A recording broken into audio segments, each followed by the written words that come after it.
கடந்த வெள்ளிக்கிழமை இரவு கனடாவின் வான்கூவர் நகரிலிருந்து 140 பயணிகள் மற்றும் விமான சிப்பந்திகளுடன் புறப்பட்ட ஏர் கனடா விமானம் அமெரிக்காவின் சான் பிரான்சிஸ்கோ நோக்கி வந்து கொண்டிருந்தது.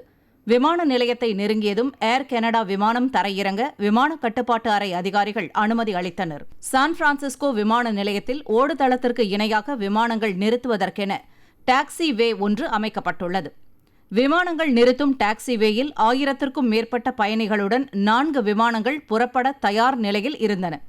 அப்போது ஏர் கனடா விமானம் தவறுதலாக டாக்ஸிவேயை நோக்கி 175 அடி உயரத்தில் தாழ்வாக பறந்து வந்ததால் அதிர்ச்சியடைந்த கட்டுப்பாட்டு அறை அதிகாரிகள் உடனடியாக விமானத்தை மேலே எழுப்ப உத்தரவிட்டனர்.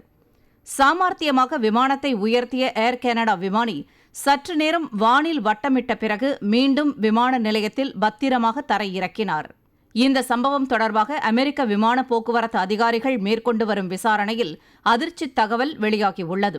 நின்று கொண்டிருந்த 4 விமானத்தில் ஒன்றின் விமானி தங்களை நோக்கி விமானம் ஒன்று பறந்து வருவதாக கட்டுப்பாட்டு அறைக்கு ஒலிபெருக்கி மூலம் தகவல் கொடுத்ததை அடுத்தே இந்த விபத்து தவிர்க்கப்பட்டதாக கூறப்படுகிறது. ஒருவேளை இந்த விபத்து நிகழ்ந்திருக்கும் பட்சத்தில் மிகப்பெரிய உயிரிழப்பை ஏற்படுத்தியிருக்கும் என்று அதிகாரிகள் தெரிவித்துள்ளனர்.